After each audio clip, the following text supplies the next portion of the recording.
11th pick in the 2020 NFL Draft, the New York Jets select Mekhi Becton. Going down again. That's Q. Red Wings. Fighting through contact, fighting through offensive line, beating the double team, multiple moves stacked into one, just a play of pure domination. This is actual film, it's actual football talk. It's a football show, we're supposed to talk football, not storylines.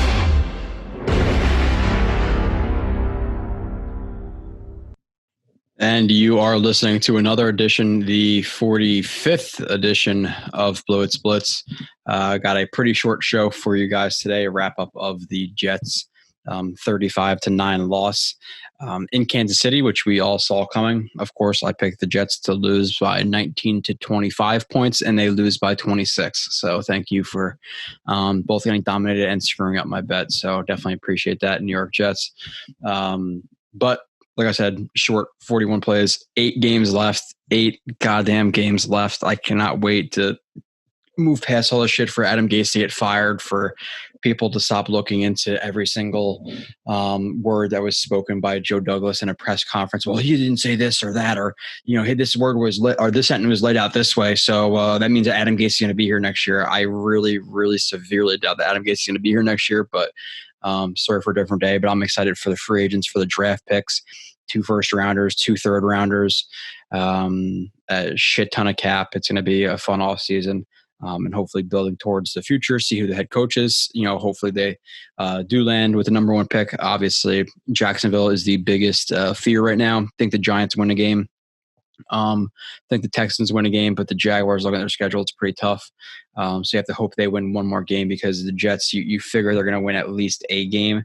If I had to bet, I'd probably say they go 0-16, to be honest, but you want to have that buffer room between getting a win and finishing with the 4th overall pick, and getting a win and still having the 1st overall pick. Of course, the year that the Jets are so bad, they're going to get 1 win. Or maybe no wins, but let's say they get 1 win. Of course, it's the year where there's another 1-win team, and we end up with the 2nd pick or the 3rd pick as a 1-win team. That's just how the Jets' luck is. Even though the Bengals last year finished 3-13, so I got the 1st pick, so that'd be pretty frustrating, to be completely honest. But the Housekeeping Jorby 31 post, I've just opinions on there, whatever. Post some of the threads. I've been falling behind on some of the threads. I'll try to get them out, especially during the bye week. But for the people who will be looking for a show on the bye week, it's not going to be a normal show. The 15th at 4 o'clock Eastern time, which is next Sunday, not this upcoming Sunday, next Sunday at 4 o'clock. So right after the 1 o'clock games, myself and Marcus Coleman are going to do a live stream. I'm not sure if I'm going to do call-ins on that. I'll take all the comments with the call-ins, undecided. I'm probably leaning towards not taking call-ins on that show, because I want to get Marcus's opinions out there, and I want to keep it a little bit shorter. Not 3 hours, maybe 2 hours, and I'll answer every comment you have on YouTube. Feel free to ask him favorite plays he's ever played, or favorite plays in his NFL career, and hardest hitter he's ever played against. Ask him a bunch of questions. It should be fun. And I think bringing Marcus on would be pretty cool for you guys. So he's going to come on the 15th at 4 o'clock. So make sure you're streaming with us during that one, or checking out the stream of that one. Jets X Shop, and of course, like I said, with the podcast, with the YouTube viewers, and everybody who watches, who subscribed on Vimeo, who's not watching on YouTube, just go to the podcast app if you can, drop a 5-star, and that helps us get out to more people. Obviously, it means better income for the site, better money for the site. Helps us obviously improve the site, improve the app, improve all that stuff. We do have an app too if you want to look that up. But to get into the game, again, I'm going to make it really, really short, this show, under 2 hours, because, listen, they just lost by 3 touchdowns, or even more, 3 and more. 3+ touchdowns. So I'm sure people don't want to hear forever about the Jets, but that's what I'm here to do. Brutal. This is hopefully the last year it's going to be like this, because the last couple of years breaking down film of this has been miserable. Sometimes it's fun, but overall, it's still pretty bad. My third dud of the game is somebody who I heard other people talk or say had a good game, which is utterly ridiculous. Bless Austin. Beat for 2 touchdowns, missed another tackle. He is my third dud of the game. I think he's been super disappointing this year. Missed tackles, opening his hips up early in coverage, bad awareness in coverage. He tries to jump routes in the flat, leading to him obviously getting beat deep, as he has been getting beat deep. So he is my third dud of the game. Let me share the screen. I gotta redo my windows here. It's like you have to redo your windows to be able to click on everything.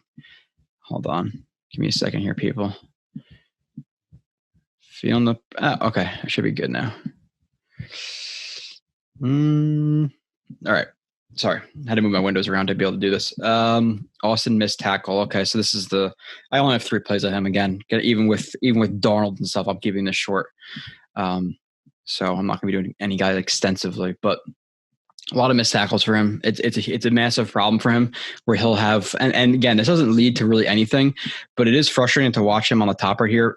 He misses every other tackle attempt, if not more than every other tackle attempt, it seems like at this point. And it's because he ducks his head and he dives for things. He never drives through guys, crosses his helmet across the body. He's always doing this, getting 2-3 yards away from a guy, planting and ducking his head and throwing his shoulder into a guy.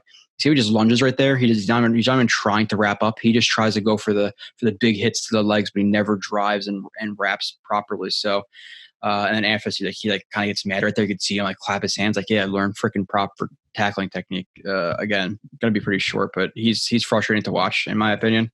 I don't think he's a long-term starter at all. Could he be a long-term dime corner 5th string guy? Yeah, he could be, but he's a lot to improve on. There's absolutely no way you can rely on him to start right now. Beat for touchdown here on the top again. So post corner from the I don't know what receiver that is right there on the top. Might be Hill. It might be Hill. Again, and it's because of, in my opinion, laziness. One, you have help inside, so you want to play it outside to in. If anything, again, open your hips to, if you're outside leverage, and funnel him inside. Bless Austin's leverage is off. He's playing inside, opens his hips up instead of weaving, staying over top. He goes a speed turn because he loses him for a second because he's in terrible position because of his hips. He goes to speed turn to get back around and get his eyes onto the receiver who's running that he's sending him inside on that post. Breaks, gets outside of him. Austin actually ends up holding him here right there too. There's a penalty flag. So even if he didn't catch the ball, they would be at the 10-yard line or so. Be for a touchdown. Why? Because of terrible leverage in terms of him just kind of freezing with his feet right here and just staying so far inside. Get over top of him. Don't give him that much room outside. It makes no sense, because even if he were to break out right here or on a comeback, you're beat because of how your hips are right now, or even a curl, maybe a curl, a dig, you're definitely beat. So you're putting yourself in a really shitty position right here. The only thing you can play at this point when he's opening his hips like this is if he runs like a corner or a vertical, maybe he can get over top, but he has to stay over top while staying square. So absolutely terrible coverage from Austin. Beat for a touchdown. Next play of Austin. Beat for another touchdown for a guy who some other people said he played well, which, again, watch who you follow.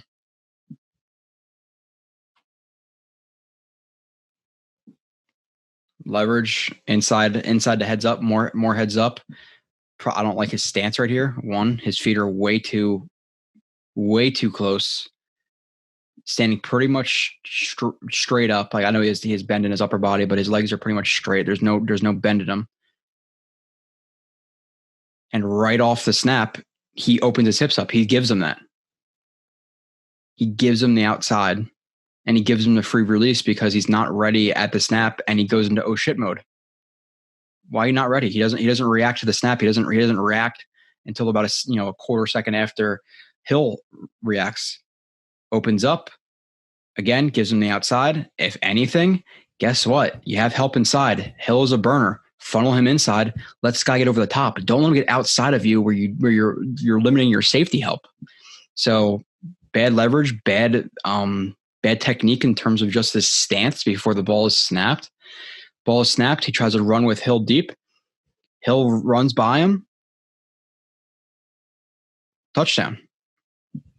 What else did he do anything else bad? Yeah, it kind of looks like he takes too aggressive an angle, like right here, like right by that 30. You see, he tries to kind of cut him off.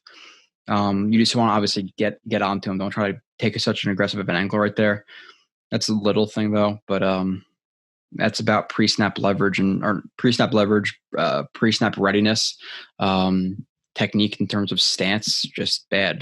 That's 2 touchdowns, missed tackles, and then he'll make a really easy missed or tackle in the flat and blow up a guy, and everybody's like, oh my god, he played so well. It's who cares? It's a tackle. Like, yeah, you want to be able to tackle, but if you make 2 big hits a game but you miss 2 other tackles, I don't care.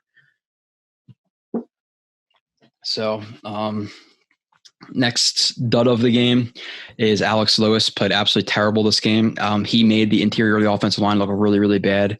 McGovern did get beat once once pretty badly in this game, but other than that, he looked pretty solid.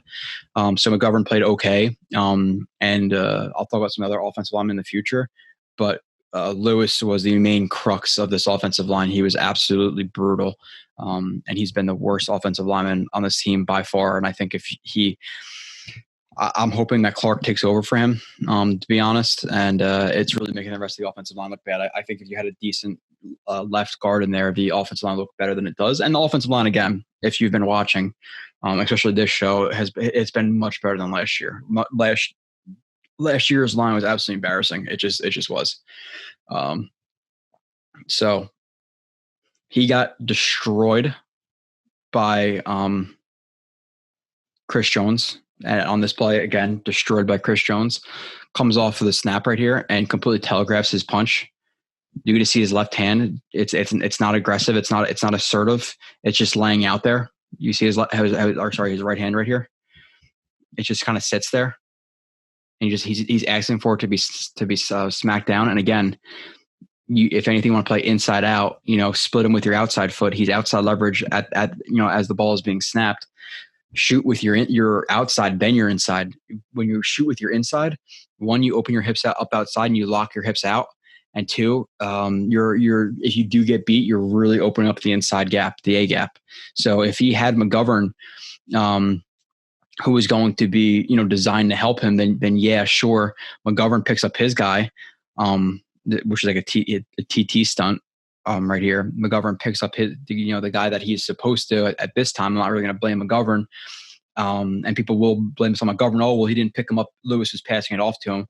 Yeah, but he has to be able to read the looper and then pick up the picker. But because Lewis got absolutely no hands on him, it's pretty much impossible for McGovern to pick this up. So some people might put this on McGovern, but it's not on McGovern. Lewis needs to get some type of hand on him, which he doesn't. Again, telegraphs his punch. It gets swiped away.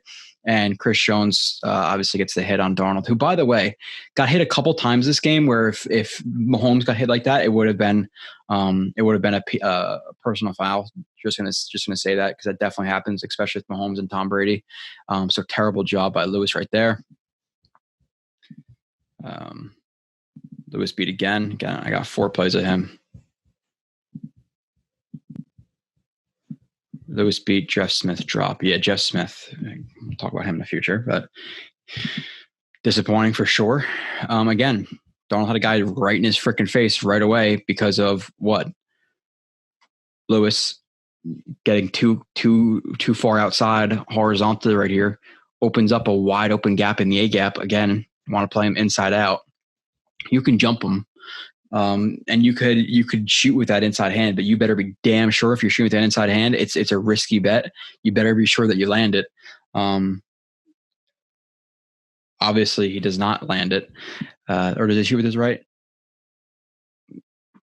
It looks like he actually shoots with his left right here. But my problem with his feet right here is he's completely squared up. So if he is to defeat that outside hand, now your right hand's not coming underneath to kind of contain him. Again, if you're shooting with your any hand, you want to alternate punches. So left, right. You don't want to just shoot left and just leave it sitting out there. without your right coming underneath. So he just shoots with the left, gets too far horizontally, opens up the A gap, squares him up, and his hand get defeated with another double swipe into an arm over, right into Darnold's face. Again, just terrible in terms of his understanding of like leverage and how he's supposed to play this. You can't let him get in the A gap.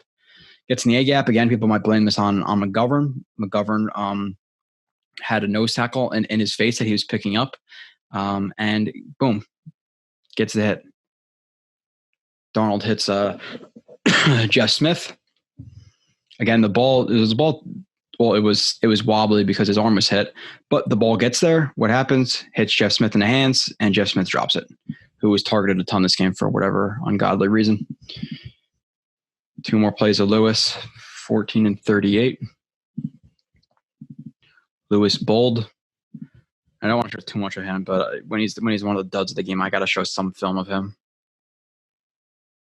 Again, right into Darnold's lap. Darnold hits Jeff Smith, but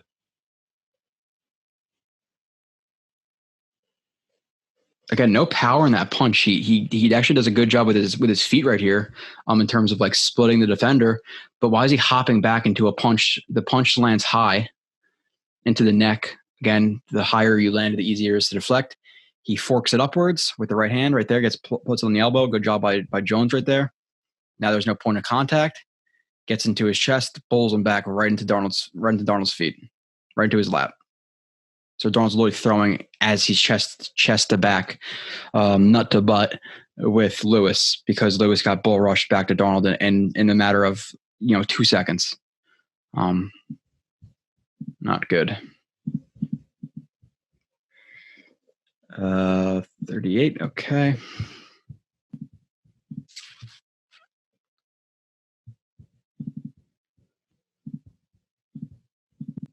Lewis beat Darnold black trigger. Okay, so there's two facets of this. We'll over Darnold first, I guess.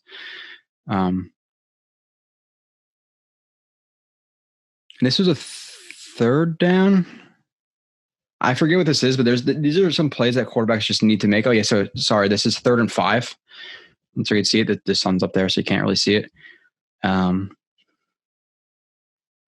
But Darnold needs to take what's open, and it's kind of frustrating to watch at times, where he's clearly reading the boundary side right here. They just run in the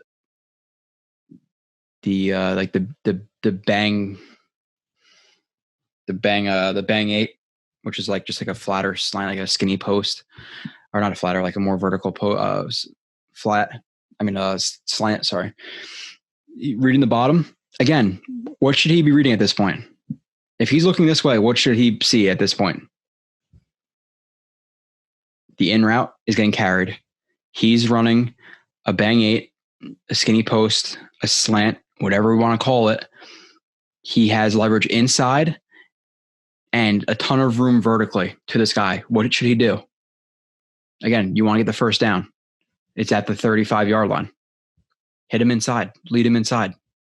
Right? It's open. You can see that before it's open. That's going to be open.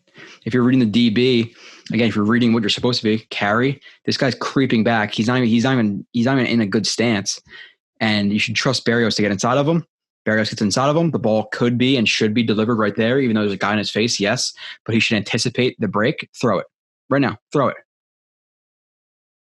Pressure gets in his face a little bit, and he rolls out. But again, these are throws you need to anticipate the windows and be able to stand in the pocket and take hits while you deliver the ball. Again, it's not there. He ends up throwing the ball out of bounds. Now the Jets have the punt. Lewis, again, gets beat. Again, McGovern, could he have picked this up? I think in a perfect world, he does. He gets his hips a little bit more in front of Jones in this play. But Lewis's beat's just so freaking quick, man. Like, look at this punch right here. Look at his left hand. You see how it's hard to see because of the 56, but this is kind of such stuff that you just, after seeing it again and again and again, you can tell what the hand is doing without actually seeing it. It's just, he throws it out there. Throwing a punch, again, basic fundamentals, whether you've done martial arts or not. If you're going to punch somebody, obviously you ideally, for the most power, you obviously want to step into it with your hips, with your upper body, everything. You don't want to try to punch something and back away as you punch it. See how much strength you're going to get into that punch. So for him to back away as he's just lazily throwing his left hand out there, yeah, you're going to get freaking beat. He gets beat. Swipe into the club arm over. Swim, whatever you want to call it. I think swims are a little bit different than just club arm overs. The swim has another element to it with the chop down of the arm. So this could be almost more of a swim. Gets in, runs, and it gets a pressure on Darnold. Again, could McGovern have picked him up? Yes, but you'd also hope that your left guard will be able to pick him up for more than a quarter of a second. He got abused this game. Abused. Everybody else does a pretty good job. Fant does a good job actually on this play, looking at his block in terms of framing his guy and then being patient with these hands. Clark really likes those cross chops and then exploding up the arc. So he does a good job with his hands and shooting over that. Becton does a good job, gets his hands on his guy. Then Lewis goes to help him. Oh my God, yeah, Lewis pancaked him. No, well he did, I guess, but terrible job overall by him this game. That's it for Lewis. Again, I'm going to run through this. Again, I'm going to say it every single week. I don't care what happens. Gase is going to go number one dud. Some of the quotes that he had this game. The team didn't have enough plays for the second half. I don't even get what that means. How do you not have enough play for the second half? Teams have like 1,000 plays in their playbook. And then based on the team plays 3-4, 4-3, 2 gapping, 1 gapping primarily, they'll cut that play in half. And then, they play man or zone, then they'll cut that 500 to 250. Then from that, you'll cut it down from other, based on matchups, things like that, to maybe about 100 plays, whatever it is. It's about that. You don't have enough plays. There's literally thousands plays or thousands, about 1,000 or even, lower than that, a couple hundred plays in your playbook, but you didn't have enough plays for the second half. What the fuck does that mean? I don't get that. I have no idea. 10 plus targets for Barrios, but Mims had 3 targets, playing way too much in the slot. Jeff Smith, there's multiple times where he was targeted. You have the first drive where they get into the green zone. The green zone I call the 40 and in. The red zone's the 20 and in. Get in the green zone. First down, screen to Barrios. Gets tackled for about 2-yard loss. Second down, deep shot to Jeff Smith and press. Again, if you're going to isolate anybody on this team right now, especially when Crowder or Perriman aren't in, and you're going to isolate Jeff Smith to throw a deep shot to him instead of Mims. Mims is a much better deep receiver just in terms of his ability to go up and get balls. So you do that on second down. Third down, another screen to Barrios on 3rd and 12. Guess what? The Jets then kick a field goal. Later in the game, there's another time where they isolated Jeff Smith, where Darnold read Jeff Smith the entire time, took a deep shot to him again instead of Mims. Makes no sense. So Gase gets my dud of the game. I don't care who calls the freaking plays this game, and it apparently was Loggins. But again, just that in itself is enough to give him the dud, because you're the genius offensive coordinator coaching football to where it's going, and you're not even calling the game. So beyond dumb. My studs of the game, Greg Van Roten, Fant, I would say, and Becton if you want to throw him in there. But those 2 guys I think were the best offensive linemen this game. And yeah, Becton was good too. I'll give it to those 3 guys, a combination of those 3 guys. Only have 2 plays of those 2 guys. Greg Van Roten, who's been playing much better the last 2 weeks. This is more of what I thought I was going to be watching a Carolina film after watching Carolina film. And Fant, I said I was higher than both those guys than other people were. Greg Van Roten was definitely disappointing the first 5-6 weeks, but the last 2-3 weeks-ish, he's been playing much, much better. And that's what I thought we were going to get. I'm not saying he's a decent offensive lineman, but I thought he was going to be a little bit below average, and that's pretty much what he's been. Again, which is a step up last year from the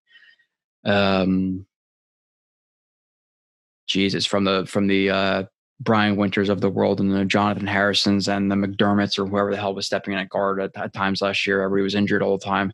So he's been better than that, which is a positive. Barrios, Mims. Okay, so I guess I'm going to do a couple of these at the same time. I like how they're at least using some of their tight ends and receivers out of the backfield.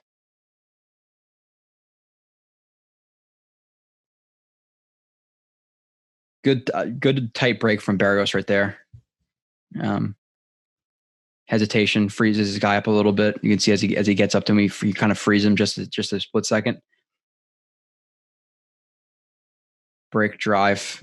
Again, this is a speed cut, so it's not going to be necessarily on a straight flat angle. So it's going to be a little bit rounded, but good job getting his drive foot relatively decently good under his frame right here.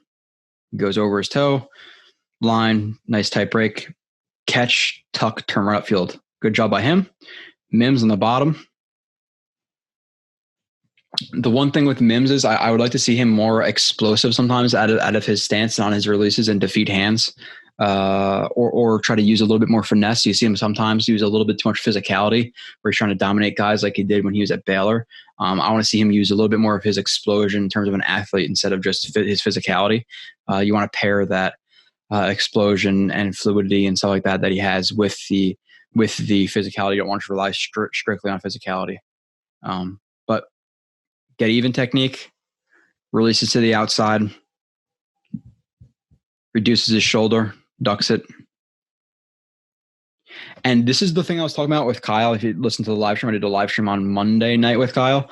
These are some of the things I was talking about where this is not good technique in a break. His ass is back. And again, this is a positive I'm talking about because I've seen him do technically sound breaks, but chest is barely over his knees. He's kind of straight up.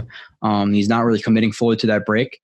And he's not like throwing his body aggressively into the ground. He kind of lays it out there and he's still 1, 2, 3, 4 and gets out of his break. Like if I play that in full speed, this is a pretty solid break right there for a guy who's not playing with good technique, who's like 6'2" or whatever he is. Like this is not a great break.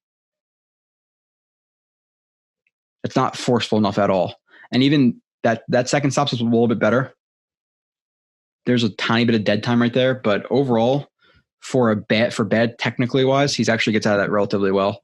Now going to to GVR and Fant. Fant 45-degree set. He always 45-degree sets, or most of the time. Again, good patience. Shoots with good timing. Again, he completely locks up his guy. Greg Van Roten does a great job right here where they're blitzing. This guy is designed to pull the right tackle. Obviously, 98 right here, the nose tackle is going to pull the center. 49 is designed to pull GVR, and then there's a wide open gap in the B gap. That's what's supposed to happen, as you can see how it's designed. Van Roten, double drag hands right here. Obviously, sees 49 blitzing. Drops his shoulder into him as he tries to penetrate through the A gap. Stands him up, but has enough awareness to keep his eyes up and see 56. So pops him, sees 56 looping around, disengages 49, drops his post, picks him up. This is not an easy play for an offensive lineman to make. 1, 2, really, really nice right there from him. That's a great block. Or play from Van Roten. 25. Barrios route, Fant block. 4th and 4. All right, Barrios route. They run like an inverted whip route. Again, he's out here. It's a longer developing route, breaks out. It's not really going to look back for the ball. Obviously, with him breaking out to the sticks right here, this DB is going to react hard to the outside, which he does. Barrios does a good job sinking, throwing his hips into his break, making sure he throws his right foot out first, because you're going to go, when you're breaking this way, you want to go right first on the instep. Left is going to throw out too, about parallel with your inside foot. You're going to work off both the insteps, so it's like kind of stop, break, drive. So good job with the stop step, working off of the instep. Again, sinking really, really low into it. You can see how condensed his body is right there, so good job with his technique. Turns inside, Darnold hits him. Again, now people are like, oh, well, you should show this in a good Darnold thread. Is this really that good? He's a clean pocket. He reads the right side, which is the only thing he's really reading, and he sees a guy open. Is this a great play? No, so I don't put this out on Darnold play. I only put the things that are actually good or actually bad. This is just a decent play or an okay play. It's whatever you want to call it. But Fant block again, another job, good job right here, knowing that these guys do like a lot of cross chops, and he has this like circle punch right here from that right hand. Keeps the right hand out there as he takes like a mixture between like a 45-degree and a vertical. Clark goes for the cross chop and goes to bend or rip because he throws a hand out there, fakes it, lands into the inner pec, matches him. Good job.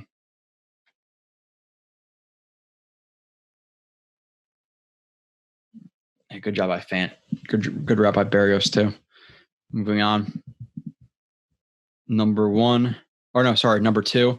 I give it to Mims. Targeted 3 times. He obviously had the one reception I actually didn't put in here. It was across the middle. He did a good job like coming back to the ball, but he was wide open. It seemed like a busted coverage.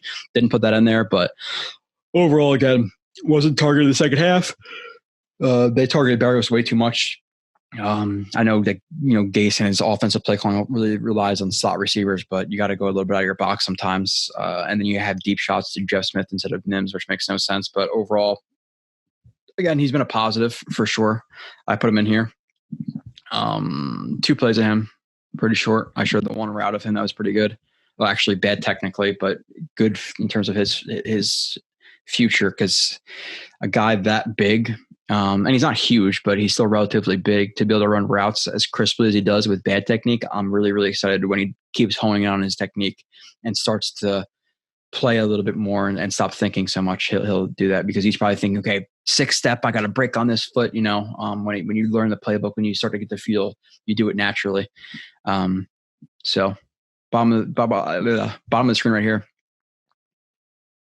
Another get even. He likes these get evens. Again, just bring that back foot up even with the foot that's up. Little foot fire. Because of that, the guy gets on his heels a little bit and starts to just slightly open the gate to the outside. You can see that the hip starts to open up. He takes it, runs vertically, doesn't bow too much outside. Gets his hand on. Looks back for the ball, tracks it. Little bit of a push off right here, but savvy move. Pushes off a little bit, tracks it, catches it, tucks it, boom. You see the slight push off, but that's that slight push off. One wasn't called. That's how you got to win sometimes.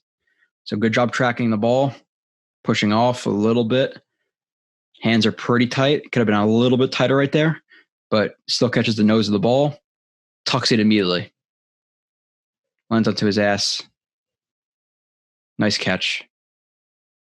Tucks it immediately. I don't want to see his head slam against the ground like that. That's how a lot of concussions happen that people don't know about, is your head slamming back, not necessarily helmet to helmet. So good job contorting your body. Good adjustment to the ball. Good catch. 26.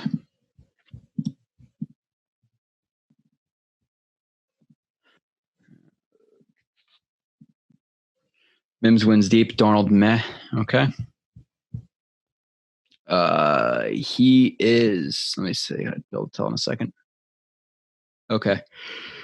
By the way, too much of him playing the slot too. I like that they're playing him all over, but a little bit too much in the slot. He's more of an outside guy right now. The slot guys, you really want people to run really great routes. Outside's more physicality type stuff and speed. There's not really much of a release there in terms of moves. A little bit of a hesitation. Takes the outside as the guy opens up his hips right here.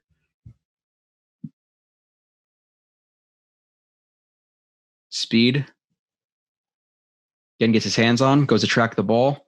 Now Darnold puts us in a bad spot. And this is, again, play for both Darnold and Mims. But this is more like a pole concept where you have the short with the seam, like a slot fade. And again, if anything, Darnold, again, knowing this guy is sitting, where's the open grass in this play? It's here. Where's Mims' leverage? Mims' leverage, outside. Open grass, here. Defender, inside of him. Where you want the ball? Outside. Where does Darnold put the ball? inside where it's almost, where not almost picked, but it's not easy for Mims to make this again, where if you put it to the outside shoulder right here, Mims would be able to push off, use his his great extension to the ball, his body, the way his body can adjust to the ball, his body control. Again, now you put it inside. Now it's a 50-50 ball instead of a 60-40, 65-35, 70-30 type ball. Catches it. Good job by the corner in terms of getting his right arm through the hands. Again, if you can't track the ball, punch through those hands or a little bit underneath those, not underneath those hands, but inside of those hands, because then he's not able to pull the ball into themselves. So punches through. He tries to grab the ball, but because his arm is there, he's not able to. And then his hand gets on the ball and he breaks it out. So near catch for Mims. If it was outside, I have faith that he would catch this ball, but it's not. And the funny thing is too, again, I'm a degenerate gambler on some Sundays. The bet was Mims 45 or over, or 45 receiving yards, and I put like, whatever, $10-15 on it just to make it interesting. First half ends, 2 catches for 42 yards. I'm like, just one more catch, and I got that. Sweet. I chalked that up as a W for me. And then, of course, just like the first game that he played, not another target, or maybe one more target. Yeah, that was the only other target, or the only target in the first half. In the second half, I believe that was the second half. First out of the game, Q, the guy who is the whole trade rumor and stuff. Again, if you think that he's worth a late first or even a second round pick, I don't know what you're watching. He's been one of the most disruptive defensive linemen on the interior in the league. Again, Bucky Brooks coming out and comparing him to Bosa and all these guys. He compared him to Bosa, Myles Garrett, and somebody else. And he's like, oh, well, look at their production. It's like, yeah, hey, idiot. They play different positions. It's a little bit different D tackle versus D ends. Look at him compared to other defensive tackles. There's not a defensive tackle in the last 3 years that have come out that's as good as him, in my opinion. You can argue maybe what the frick's his name? Blanking out. Long day. The D tackle from Tennessee that they took. It's going to bother me. Whatever his name is. Injured for a year, whatever his name is, but he's been pretty good as well. But and he was drafted in the first round as well. He'd actually would have been picked right by Q, or maybe higher than Q if he was healthy, but he wasn't. But still, one of the most disruptive defensive linemen in the league, like third and run stop rate and all this stuff. He's been great. Right here, he is the loose 3. I like him at 3 tech the best. I like him against guards, 3 techs as a 3 tech. Again, comes off the ball. Center widens. Goes to shoot. Clubs him. Club or swipes the hand. It's kind of hard to tell a little bit right there. But clubs him. Clears himself right here with his hands, clears that outside hand. Rip. Again, throws a rip. It helps in terms of both lifting up that elbow, because obviously when you're going to shoot your hand as an offensive lineman to contain, when your elbow gets lifted up, it's going to be much weaker. And it also helps you corner, uses it as a pivot point. Rips, gets to Mahomes, and sack or not, I looked at it a couple times. Frame by frame, I cannot tell because the ball is out. Like, this is the last frame I had with the ball in his hands. Is his knee down right there? It's not. So is that the next frame? Maybe, but I'm not sure. That's a bang bang type thing. They didn't call in the field. I get it. Whatever. Targeting, it wasn't intentional grounding. He was going for Kelsey. It doesn't get there obviously because he's getting hit, but still, look how quickly he gets there. Again, this is a guy who's a bust apparently. So anybody but Mahomes, that it's pretty much a sack right there. So next play and last play of Q, play 21.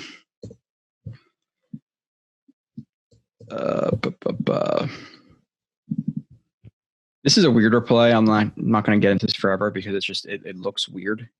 He's like a slanted one right here, and so it's kind of odd how this happens, where he rushes and obviously the line, island right guard to the left tackle slide in protection. So the right guard picks him up, or the right guard picks him up. And Q almost like looks like he widens because he sees the running back here. But then he goes to penetrate to the inside, but then he goes back out. So it's almost like he noticed it here, but then why would he go towards the quarterback? So I'm not sure exactly what happened there, but he sees Mahomes throwing it to the running back, which he just saw leaking out. Again, in terms of a straight line athlete, like laterally and stuff like that, he's not the best athlete, but in terms of straight line, again, he's pretty good. He's not the best athlete, but I think he's solid. Sees it, chases it down, tackle for loss. So good play by him. Moving on to the bad from the offense. I put Darnold in here. I don't think he did anything outstandingly bad this game. I showed the one play on third down that he missed that he could have had, again, based on leverage and reading windows or anticipating windows. He should have hit it, but again, he's all out of whack right now. This entire season, again, even if he had a couple of elite games at this point, I'm still taking Lawrence. He's had 8. Well, he's played in. Well, he missed a large chunk. He missed. I always forget the Cardinals game and the other game, whatever. He's played in 6 out of 8 games, and 6 out of those 8 games, none of them were impressive enough. Like the best game he had was the Niners, and like that was like barely okay. Like it was all right, but I need to see consistent good games from him, string them together 3, 4, 5 in a row. Again, considering his circumstances, if I was a stat humper, then blame me. And how do you expect him to get 3 touchdowns? I'm talking about relative to expectations. He has to play good. Darnold getting, 250 yards, 2 touchdowns, and 0 picks. It could be just as good as, Mahomes with his cast getting 400 yards, 4 touchdowns, 0 picks. You know what I'm saying? So it's all based on what's around you. And I understand that, obviously, but 4.4 yards per attempt. I only have 5 plays of him, again, keeping it short. But let's see what this play is. Darnold takes sack, Becton effort. Okay, so positive for Becton, but Darnold taking a sack.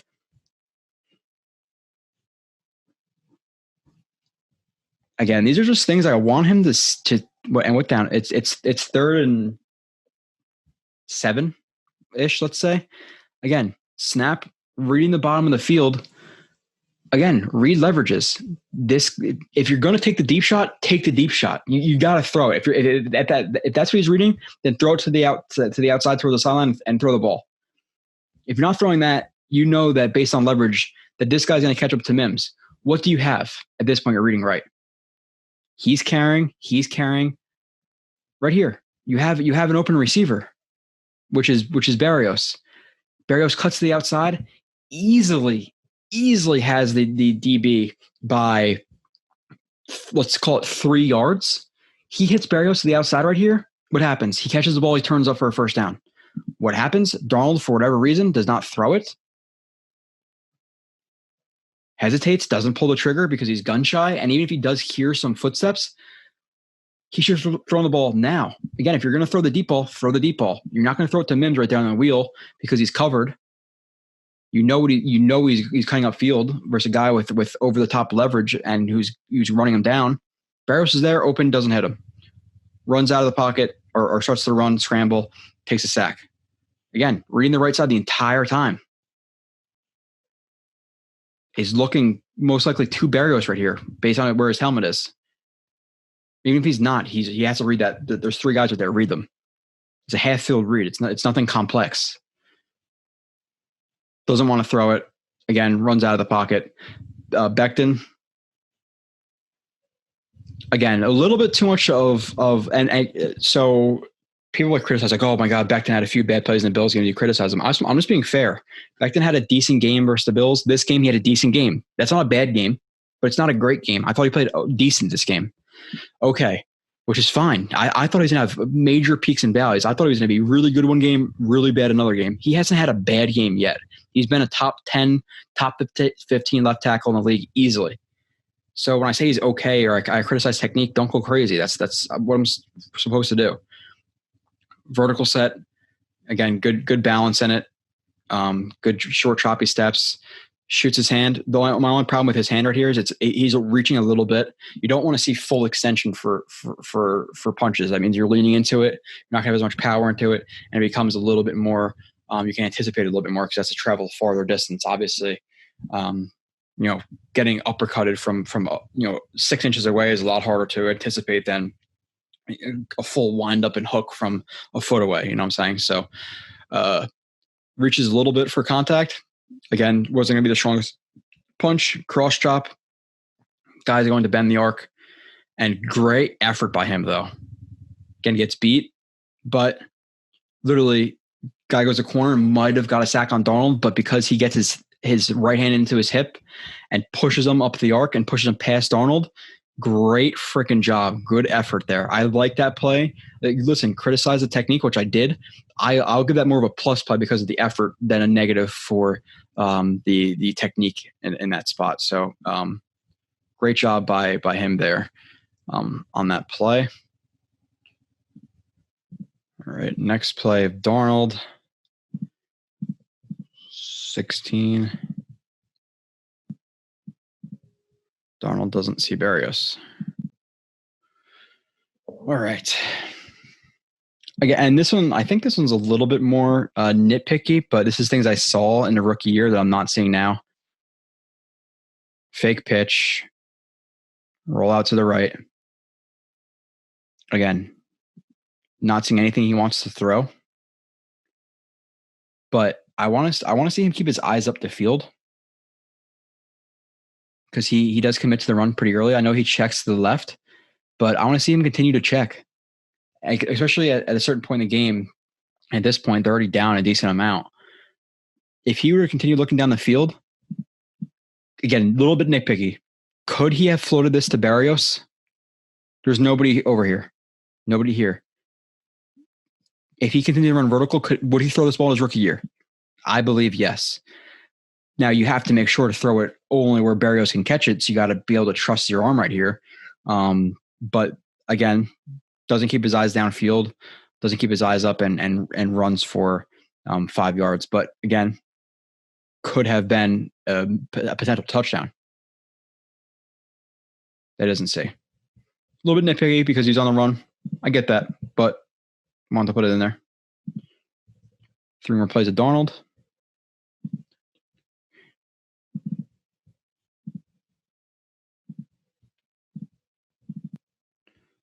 Darnold, ball not tipped. Smith, terrible routes. This is a combination. I remember saying that Darnold has a problem reading leverage, which I don't think he should have thrown this ball, to be honest. Obviously, drops back, reads Smith the entire time, and decides to throw the ball at this point when this DB has over the top, if not inside leverage, and he is clearly jamming the shit out of Smith. He throws the ball anyway. Smith does a terrible route. Like, what are you? Why is he like the foot fire? I get it. There's no stab outside, and even if you are going to break inside right here, defeat the hands. Why are you gonna run a slant, foot fire, and then work into him, then try to cut inside? That makes absolutely no freaking sense. So terrible route. Darnold forces the ball to him, throws the ball, which should have been a pick. Oh, the ball was tipped at the line. No, it wasn't. Arguing all day. If the ball was tipped right there, I'm saying it's not tipped. You know why? The thing you look for is a spiral on the ball. Did the ball continue to spiral? Did the ball change trajectory? No. It was not tipped.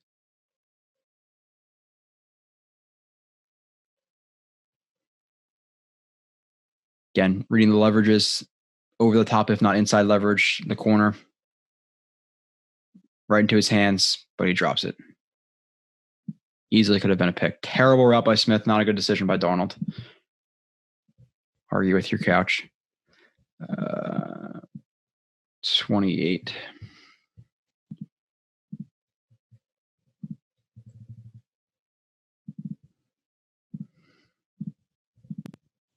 Darnold throw, Berrios drop. Okay, so this is a good play where Darnold wasn't helped out. And there was a couple plays this game for sure where Darnold didn't have anybody open, a little bit of pressure.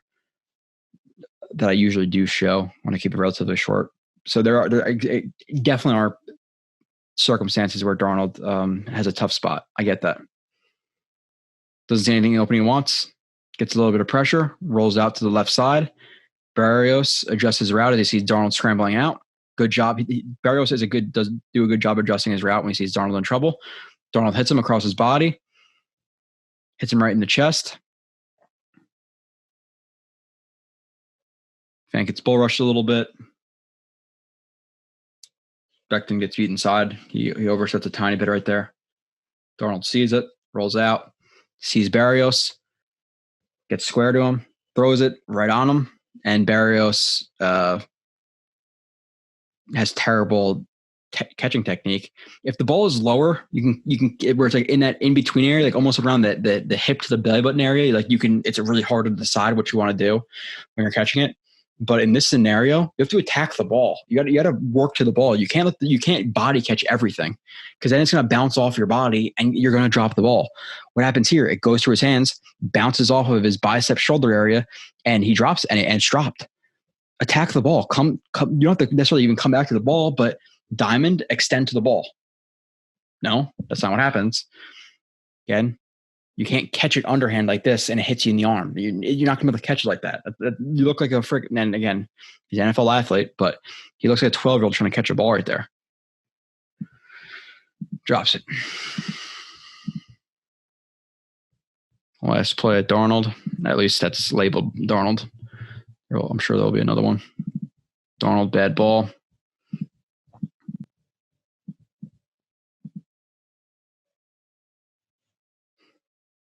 It's a drop back, slight play action.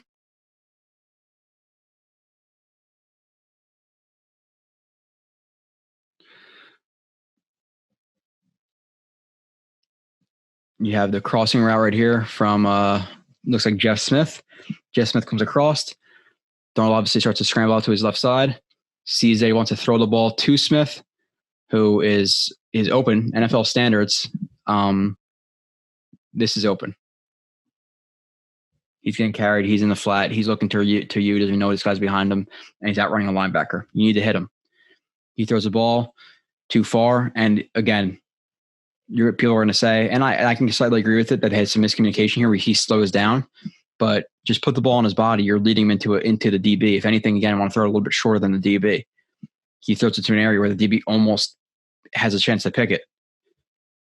Get some pressure, roll out to the right, or to his left, sorry. Sees Smith. Again, Smith does slow down. But this ball, even if Smith continued to run, would be high and in an area where if he would jump up to catch us, he would have got rocked. So you threw up a hospital ball instead of putting it more onto his body.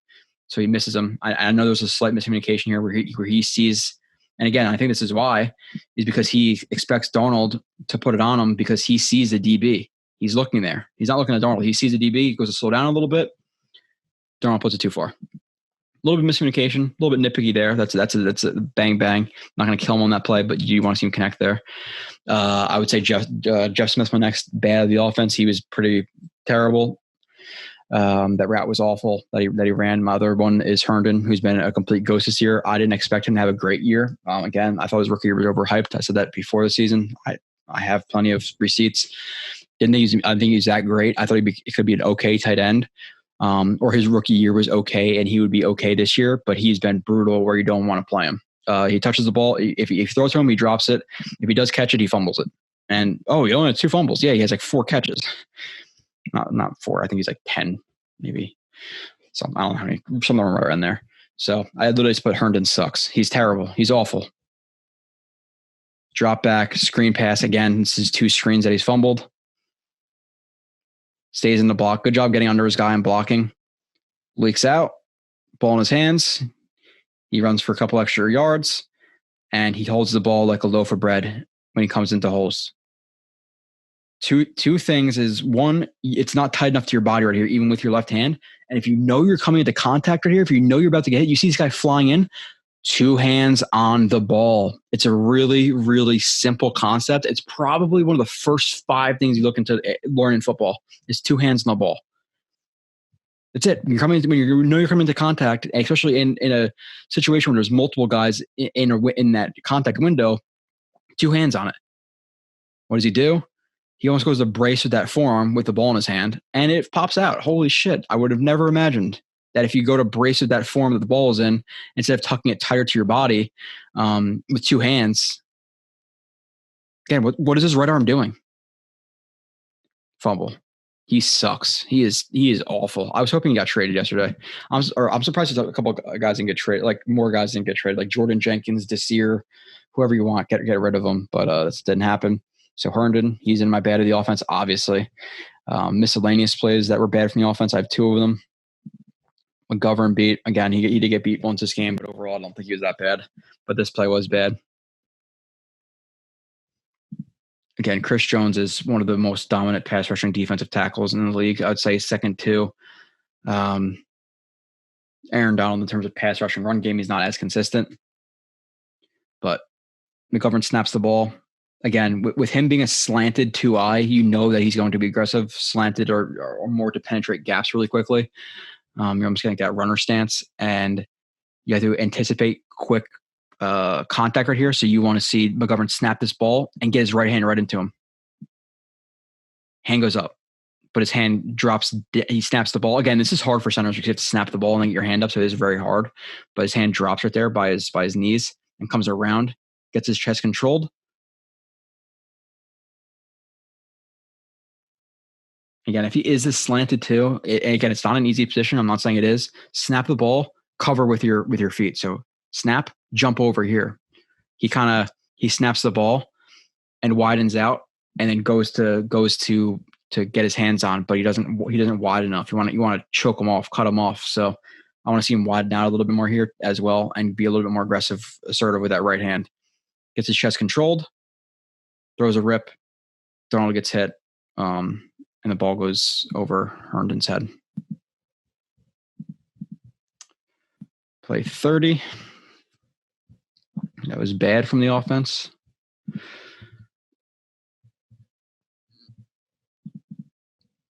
Oh, that doesn't make sense. Do I have 2 30s? Yep, I have 2 30s. Okay. Terrible sweep attempt. All right. What did I say? Why did I say that? Oh, yeah. The sweep, the jet sweep. This is a bad jet sweep because you don't even fake out the linebacker. That's my problem with this. This is telegraphed. There's no fake.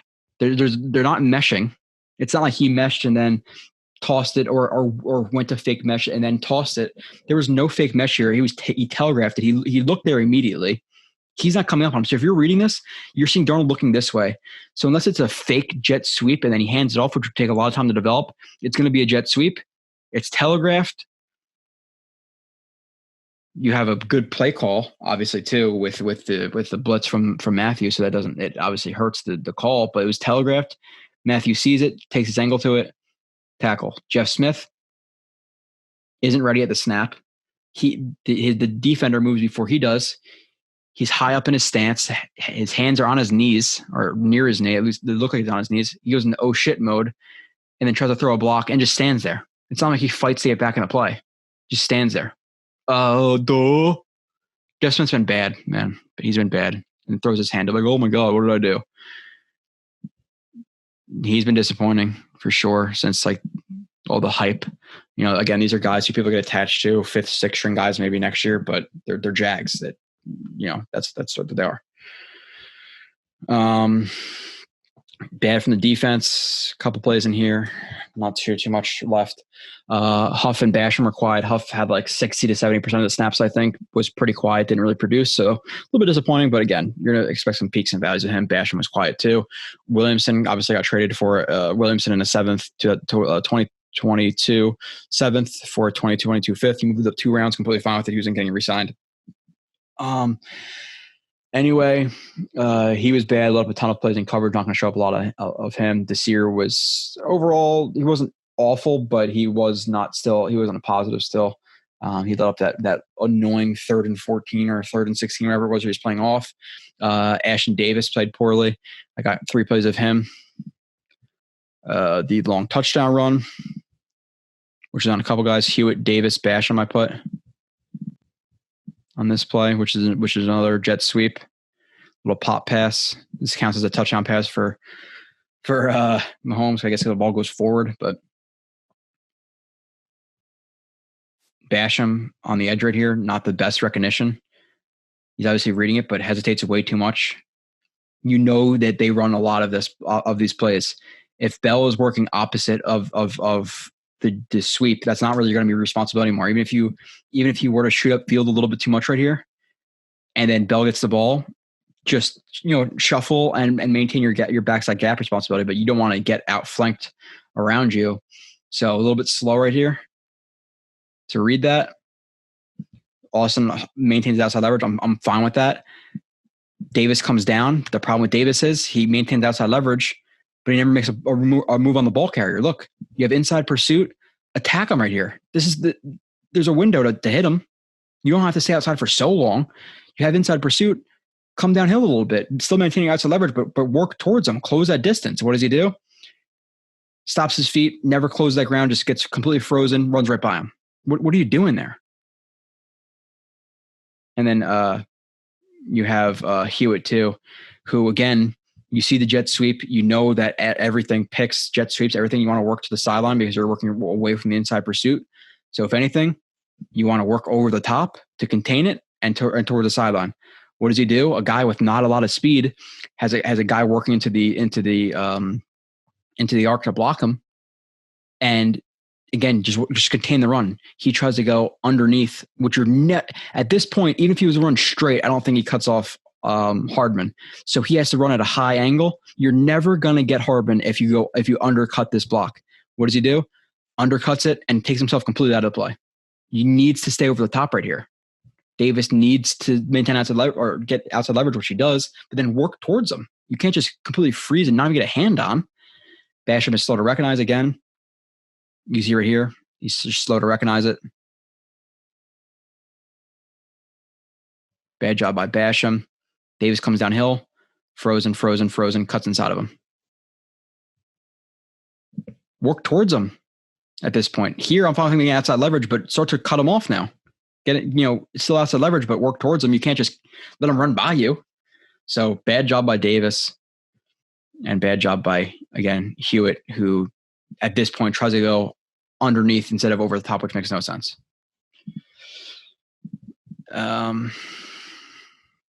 So I put that in Davis, but that was on a couple guys. 9. Beat corner post. Too deep. He's deep half. He has to play anything vertical. You're going to have the cloud corner. He's going to, especially with no underneath threat, as like a smash concept, flat 7, whatever, which is a flat 7 really is a smash variation. This guy's going to drift, so he's going to get underneath this threat. If it is a corner, you have to make sure you're over the top. They run a corner post, corner, peaks. Davis sells out to cut off the corner instead of being a little bit more patient, staying over the top, letting this guy undercut it. He completely sells out. Post, he goes to speed turn, and he's absolutely burned. Again, it's Hill. So tough position because Hill is so fast, but you have to trust your guy to get underneath of this and stay a little bit more patient over the top. And if he is thrown to the sideline here, then trust that you can get to the ball because he's going to have to float it a little bit over the cloud corner who's getting depth. So he has to be a little more patient right here. This is a rookie mistake. A corner post. Mahomes leads him wide open. Touchdown, beats Davis, who that was his responsibility. 27. It's a positive play, yes. Davis.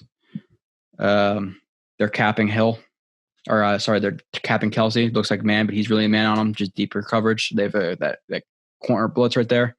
The safety blitz. He plays over the top. Again, people are, well, what if he cut inside, or what if he did this, or what if he did that? There's risk and rewards to every play. There's different weaknesses. So you've cover one hole. Or no, well,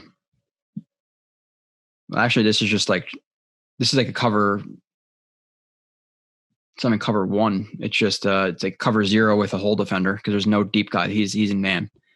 So he's not deep responsibility. He's just in man on Kelsey. Stays over the top.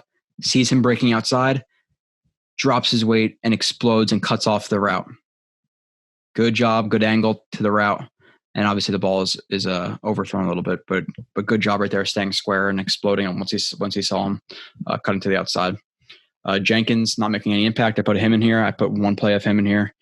He's been a non-factor. He has bad awareness too on the edge. He always has with in terms of like being disciplined on the backside of things and read options, things like that. He's not very good. RPO. Again, like these are plays you need to make. So this is an RPO. Obviously, they have the it's like an inside. It's an RPO with the fake jet sweep. This guy works on a slant and gets hit. Now Davis, this is not honestly the worst play because he's playing on whoever that guy is. He's speedy. 11 is that Robinson? I forget who 11 is, or is that Hill? I forget. No, Hill's 10, right? So Davis, because they disguise this a little bit, he has to get over the top. So I'm not going to kill him on that. Some plays you just get beat. It is what it is based on the play call. So I'm not going to kill him. But Jenkins' awareness right here is brutal. Like read a little bit. He crashes down because the tackle crashes down, so he follows. Read the mesh point. He pulls this so early, and his eyes are still inside at this point, and he goes to take on what he thinks is a sifter instead of attacking Mahomes. Because if he was to see this mesh point, him pull the ball, what does he do? He adjusts. He takes his angle to Mahomes. Now maybe gets a pass deflection. Maybe gets a quarterback hit. Maybe even gets a sack. But his eyes are so locked inside here. He didn't even see he wasn't reading the mesh point. He wasn't reading the quarterback at all. Look at him. What are you doing? Oh, it was a pass? Oh, I threw the tight end to the ground. That's cool. Like, what the frick, man? I said Williamson again. I only put one play of him in here. Sorry. I guess I'll show it. But this is where he's beat back-to-back plays. I'll do this quickly because again, he's not on the team anymore. He's right here. Again, 3-1. You got to read. You got to help out. You have this guy who sits on the snag right there, the sit. He looks that way, sees the route concept, runs to the same guy that this defender's running to, and Kelsey gets right over, top. Never sees him. Completion. Next, the very next play, he has to play the 2. He drops. Kelsey right here is his responsibility. He drops way too far inside leverage, looking at the quarterback the entire time, while Kelsey's stemming him inside. So good job by Kelsey stemming him inside on the corner. Williamson plays it terribly, breaks out, easy catch. So again, ran through him really quickly. It's not going to break down a lot of Williamson, but he's gone. Miscellaneous plays from the defense. I have 6 of them. Let's see. Play number 1. Pool spot drop. Pool's okay. This kid, I think Pool's okay. Some people think he's really, really good. I see sometimes where he gets beat, that he's not targeted. I think it's the other corners. Like, listen, if you're gonna have to target a couple corners from the Jets, when you have guys like Austin and Desir, I think that's why Pool is picked on a little bit less than he could be because all the other guys are even more open. So Pool's okay to me. I don't think he's great. I don't think he's bad. I think he's okay slot corner. Physical, I like that. But spot drop, again, this is the problem with Greg Williams' defense. He's not matching the 2 to the 3, the 3 to the 2, which he's supposed to take this guy right here. 2 threat. Gets right behind him. Goes to set it down. Works to the soft spot. Pool never matches him, never opens up his hips to get onto him. He works back to the ball, and Mahomes completes it. This is way too easy. You're right there. This is supposed to be shut down. But because Greg Williams is spot dropping, they don't match guys. Boom, right to the ball. You're playing blind with guys behind you. 8:23.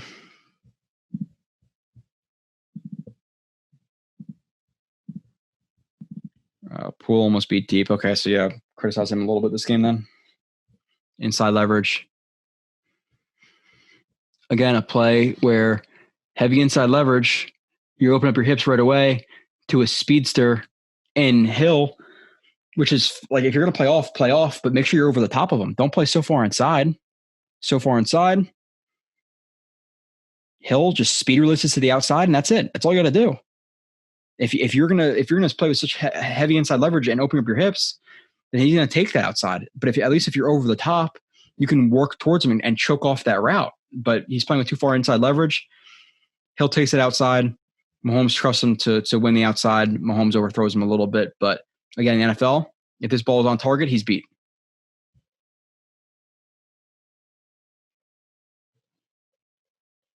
So not a good job by Poole right there.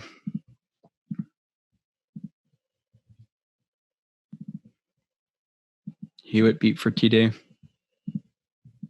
He was like a good backup like guy you want to come in like on some run plays and things like that. But other than that, he's a backup player. I like his physicality and stuff. He had a few nice pops in this game, but again, it's just awareness. This was a zone coverage. Offenses start to flow right. He's reading that. Bad awareness. What's happening at this point? He stays in, chips, releases to the inside. Like they do these type of plays a lot. Bash and rushes. If he's in a chip and release inside, have awareness of that. He's looking at Mahomes the whole time. Completely bypasses Kelsey, who's sitting down right here. Again, he should notice this. That he's not trying to block anybody. He's looking back to Mahomes. Mahomes underhands it. Again, if he were to see this, he sees him sit down. He sees Mahomes start to underhand it. He attacks him, tackles him. Again, he'd have to work past this offensive lineman, but you'd like to see him have awareness and work past that. He doesn't notice it until it's way too late. Inside, easy touchdown. Again, all happens bang, bang, but you're a professional athlete. You got to notice that. Split second right there. It happens quick, doesn't it? But he takes, 1, 2, almost 3 steps before he really notices it. All right. Both 29, 30. Okay, let's see. Both 29 plays. I labeled 29 twice. Desir beat deep, 3rd and 14. Yep. Again, 3rd and 14. What should you expect? The guy cutting at the sticks. What does Desir not do? Play the sticks. Right here in the bottom. Opens up his hips. Way too much of this freaking shuffle technique from the Jets. That's all they do is shuffle technique. It's so hard to break back on the ball in a shuffle technique. This guy stems him vertically. He's fast. I get that. But you have to anticipate that he's going to break to the sticks. Shuffle technique. Plays too far off. Sounding like Mahomes has great timing with him. If he did, the ball would be out now. But maybe he sees a little bit late. Fires. Catches first down. Way too easy. You're playing off. Just all you do to the Jets corner, just stem them deep and break back to the ball. You're gonna win. Or just attack the middle spot dropping. You could just run snags and hitches and curls over the middle all day long, because if you just spread them out, they're effed. May nearly beat deep again. May's had a couple of plays. If 2 plays were hit, if the play was hit last week was that 2 weeks ago from Josh Allen, then it's on May for a touchdown. If this play gets hit deep, it could be on May for a touchdown. Again, he's playing you've covered 1. May is deep, has to read both sides of the field.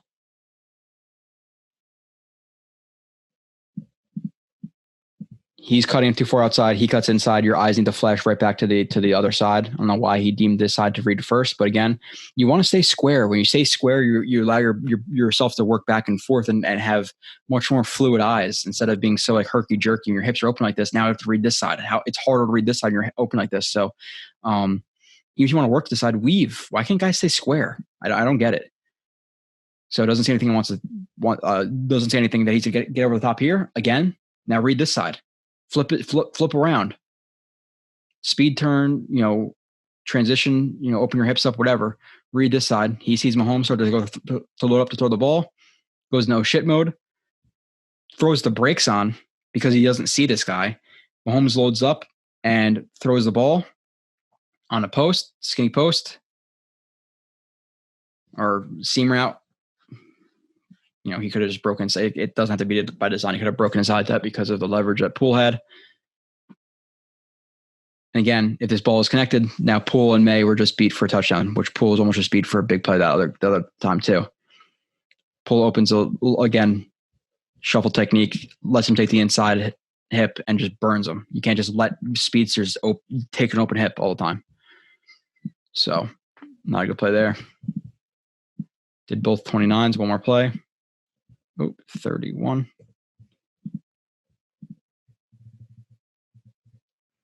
Jets D, so damn easy. Okay, just another frustrating play from the defense.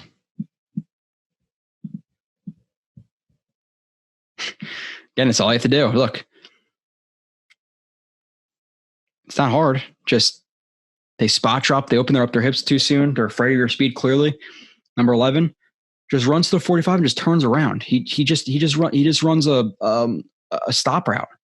Just stops at the 45 and look how far Poole is off. He's reading the quarterback, and again, look how late he is to react to this. If really late to react, ball is out, and it's not like it's like 1-2. It's not like he throws it and the ball is out and he connects. It's turn back, wait. Oh, ball's out. Okay, now I got it. Way too much time. It's just so freaking easy. First down. Good from the offense. I put Barrios. He was targeted too much, and this is relative to expectations. It's not Barrios was great. I'm talking about for like a 4th, 5th, 6th string receiver. Finally, give him a positive. He'd have a drop, but 8 receptions, 34 yards, whatever. I have one play of him. Barrios route backfield. I feel like I already had this play. Maybe it's a different route at the backfield. Again, right here. Yep. Versus Matthew. Obviously gets the outside right here, gets around the rush, squares up Matthew, eats up ground. A little bit of like a skip step right here. Where the break foot, the left foot doesn't come fully up. It comes halfway. It's like a skip step. Again, because he doesn't want to eat too much ground. So throws off the rhythm, the timing of Matthew while eating up less ground. Cuts inside. Good job getting the dry foot under the frame right there. Again, on a quick cut inside, but there's no stop step, break, drive, and it's under his frame. Works over top of it. Allows his hips to work over top of it. Looks back to the ball. Donald fires it. Hits him. Good job. Good route by Barrios. Moving on.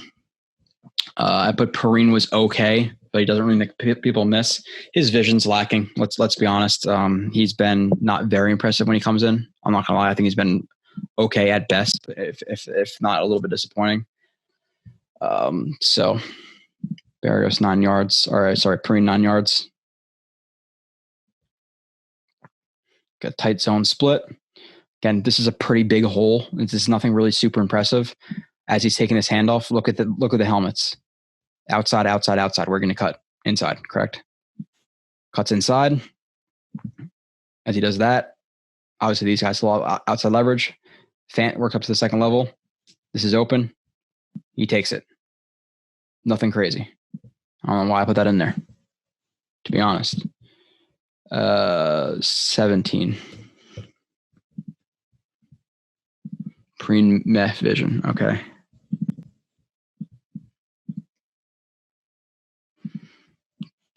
Again, another tight zone split. His vision just lacking sometimes. And I think this is a short. Yeah, was this the 3rd and 2 before the 4th and 1 run that he had or whatever? I think this was. Again, you're just trying to get 2 yards right here. What do you see? You take the handoff. Inside leverage, outside leverage. If you're reading the linebacker, what is the linebacker doing? The linebacker is following the sifter. He's following the sifter. Look at him. His hips are completely open up, and he's following that. He's not filling this hole. You can tell by his hips. What should he do? Smash into the A gap right here and just duck forward for 2 yards. It's open. This is open. This guy is not getting back to you. He's not filling that gap. He needs to read that. That's what you need to read as a running back. He cuts back, tries to bounce it outside, tackled. Instead of, again, all he needed to get was to the 45-yard line right here, seemingly. I think that's what it was. Could he got to the 45-yard line if he puts his helmet down right here? You tell me. Not great vision right there.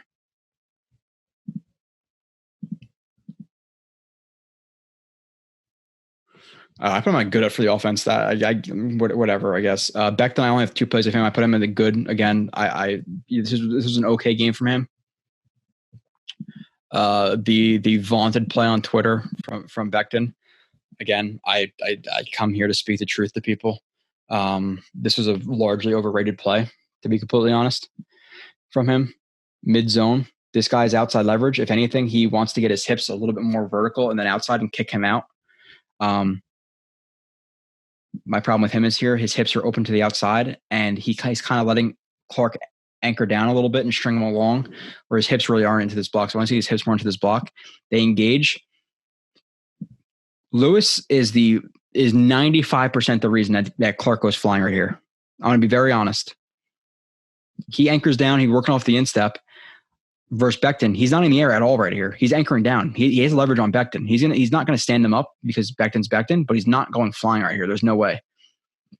Lewis comes in, gets his hand under the armpit while he's engaged and trying to anchor down, so he has no power against Lewis. Lewis gets under that arm, lifts him. That's all. This is, and again, it's a little bit Becton, but a lot of that is Lewis getting under his armpit and extending and lifting up. Now Becton finishes it just by staying engaged, but people put up this is what you see on Twitter. Oh my God, Becton threw him in the air. If he engaged like this, he's not throwing him in the air right there. His hips are not under that block for him to do that. I'm telling you right now. He's higher. He's losing leverage battle. His hips aren't under the block, and he was going to get kind of stood up right here. Lewis comes in and does that. So again, I see so many people, even guys who I respect. Well, kind of, not really. But people who are, oh my God, look at that block by Becton. He lifted the guy in the air. It takes 2 seconds of watching this and understanding leverages and things like that. This is not a super complex play to realize that's much more Lewis than Becton. But again, I'm just here to point that stuff out. I'm not killing. I love Becton. Don't think. I saw that play. I was like, the first thing I noticed, I was like, what? That was like all Lewis. Like, why are people hyping this up so much? Becton down block. This is a good block. Again, you want to run behind him for sure. He's been elite for a rookie. I think he's going to be easily a top 5 tackle or left tackle in the league. I really do. Down block, gets his hands into the chest, drives, defines a gap. Perrine on 4th and 1 after that bad play that I showed before, gets the first down. Again, run behind Becton. They're aiming for the C gap right here. He's kicking out. He's blocking down. It's a gap run. Do that more. Moving on. Good from the defense, and then that's it. We only got 4 plays left. Good from the defense. I put Fado Kasi in here. I thought he had a decent game. Power.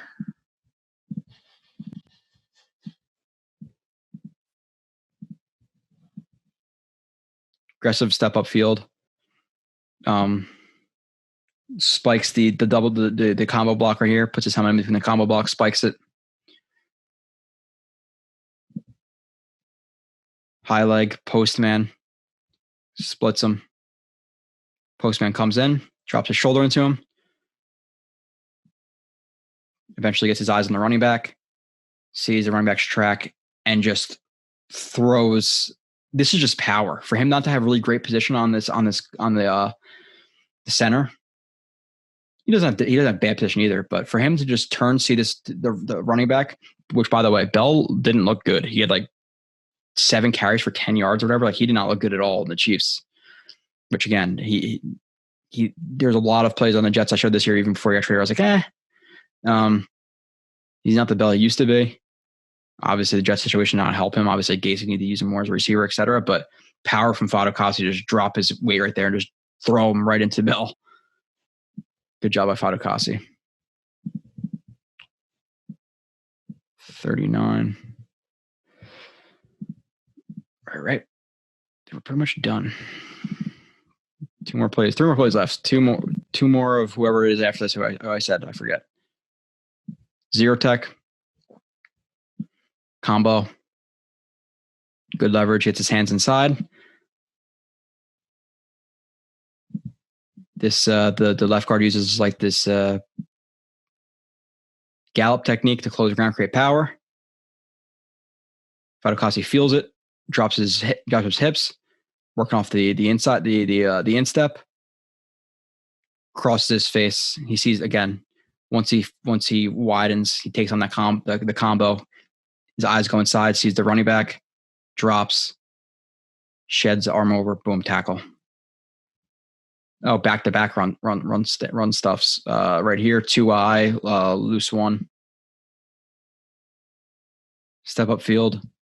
Sees the center coming to block him. Gets hands on. Sees the running back's track is wide. Widens with hands on. Again, sees the track. Widens. Sees the running back cut back. Drops his hips. Works off the left foot instep to plant. Shed, tackle. Good job. I like Fatukasi, Williams, Huff, John Franklin Myers moving into the future as the Jets defensive line or part of their front seven. I want to see more of Zuniga, obviously, too. John Franklin Myers is the other guy, 1335. Alrighty.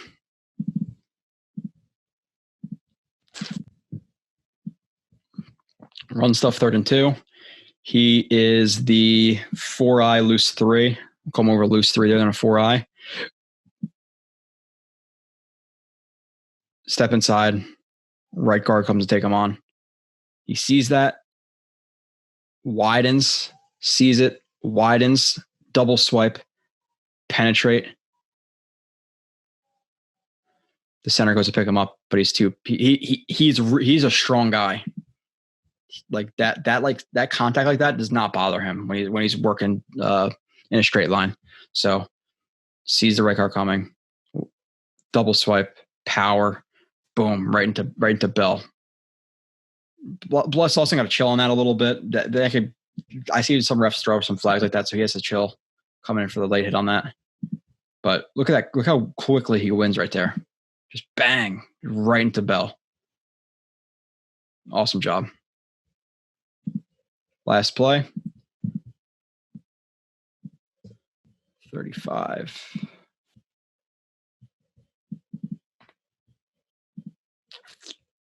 Sorry, I keep cracking my neck. John Franklin Marsh tackle. So he is right here. 2 tech. I like him against guards. Step up field. Sees the combo coming. Sees the post man. Ideally you want to dent the post, as they say, the combo blocks. So sees it coming. Hands tighten inside.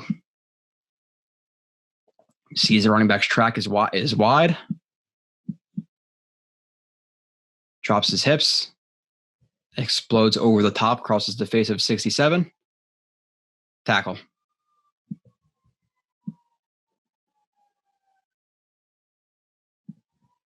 And there you go. All right. Moving on from that, special teams. I don't have any other miscellaneous plays. Don't worry. Special teams, man, 5 punts, 227 yards. Another big tackle this game. 54 yards per punt. Again, good job. He's had a bad game or two, or a below average game or two, but overall he's a rookie too. So overall, good game. Sergio Castillo, is that his name? Awesome game. I think he's taking Ficken's job. He's like 30 years old, CFL kicker and all this other stuff. But listen, you can kick into your late 30s. That's fine. So him coming in, making a long of 55, another one at like 45-ish yards. Ficken has done well this year, but overall all of his kicks are like 30, 40 yards. Like he hasn't hit a 55-yarder. So good job for Sergio Castillo, whatever, fighting for a kicking job in the NFL. So obviously with one block where a guy was unblocked. So that's not on him, obviously. So really good job by Castillo. Next game, Patriots. I just put because this is the team that, of course, if the one time everybody wants the Jets to be the Patriots, or every other year they want the Jets to be the Patriots. This year we want to lose to the Patriots most likely, although the fans, or 90% of fans, I'm sure, want the number one pick. At this point, who cares if we beat the Patriots? It doesn't matter. They don't have Tom Brady, whatever. They're bad too. So this is the year we'll freaking beat them, and Jaguars get the number one pick, and we'll get the 2 pick, and we'll lose. We'll miss out on Lawrence. And Fields doesn't seem just a consolation prize. Like, he seems like he could be legit too, but I want Lawrence. So the roster, I put it's shit. Who cares? I'm not. Who cares?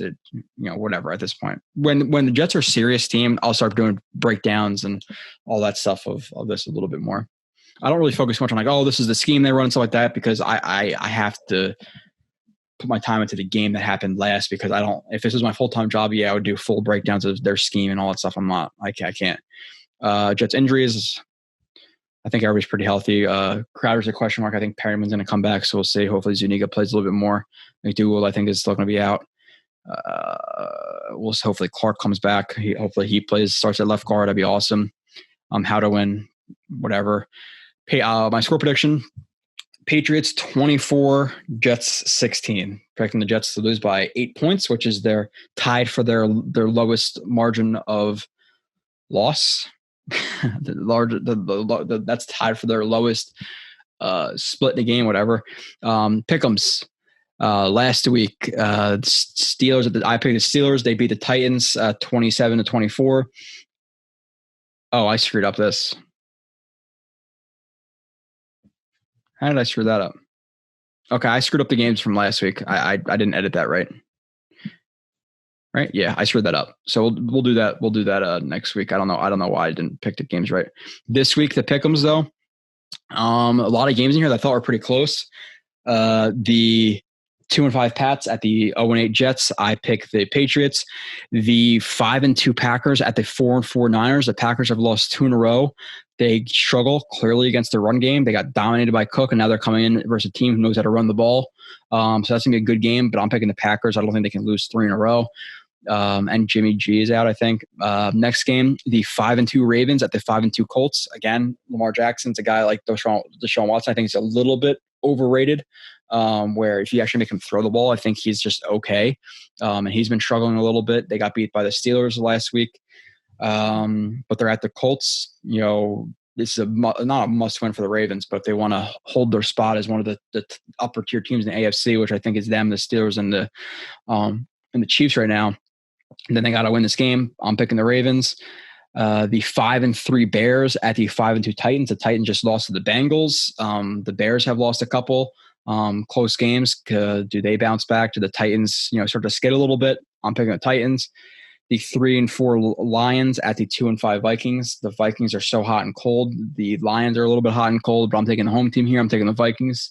The 1-6 Texans at the 1-6 Jags. I'm praying the Jags win this game, because you look at the rest of their schedule, it's a little bit tougher. This is probably their most winnable game left on the schedule. So I'm hoping that the Jags win this game for 2 reasons.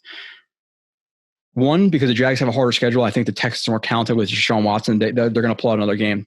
And 2, listen, let's say the Texans do get the number 1 pick, that's the Dolphins. The Dolphins are not taking, they're not going to take Trevor Lawrence, because they just got Tua. So they'll probably trade it for, honestly, but what happened was they would trade it for a king's ransom, and then they would get a ton of picks and then trade back a couple spots, and then the Jets would still not have it because they're not trading to the Jets. So regardless, I think the Texans are a talented team. They're going to win a game, even if they lose this game against the Jags. I'm praying for the Jags, but I'm still taking the Texans because I'm not going to get that lucky.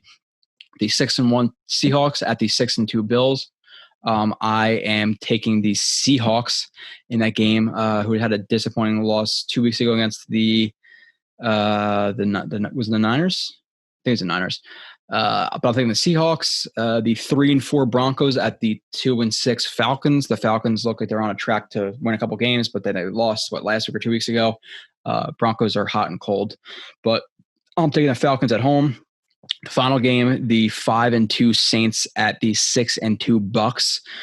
Saints have screamed at a couple of bets this year. The Bucks almost got beat by the Bears. almost got beat by the Giants. They're good, but I don't think they're as good as everybody says they are.